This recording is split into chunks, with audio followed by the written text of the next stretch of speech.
Our coverage of Colorado continues in Boulder, where Coloradans are taking a new look at a deadly plane crash that happened some 30 years ago. More than 100 lives were lost, but a local theater group found the survivors' stories needed to be told as well. Dylan Thomas was there for opening night.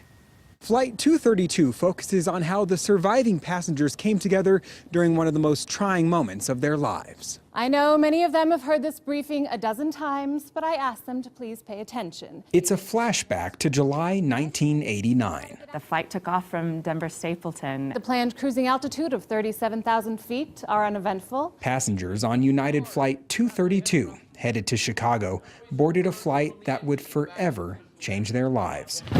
At 1 hour and 7 minutes after takeoff, there is a loud explosion. Oh, this is gonna be a fun landing. Whatever is going on, it's not okay. Based on a true story. United 232 Heavy, you've been cleared to land on any runway. Something bad might happen. Brace!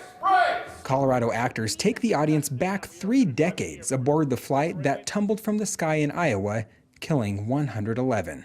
The play, based on the stories of the survivors, some of which still live in Colorado. Many of these survivors live in the community with us. Planes don't crash. A play about many Coloradans by many Coloradans. And it also is significant in the history of this community because it did touch so many lives of the people who live here. Beyond that, it's really the story of how ordinary people take care of one another in extraordinary crisis. Living among the survivors and the families of those lost. It's definitely had an effect on how we see the piece because it is so personal, it is so interwoven within the community. Flight 232 is Colorado's story of crisis, compassion, overcoming fear, and unity. One which showcases the sorrows of that day while highlighting the best in humanity.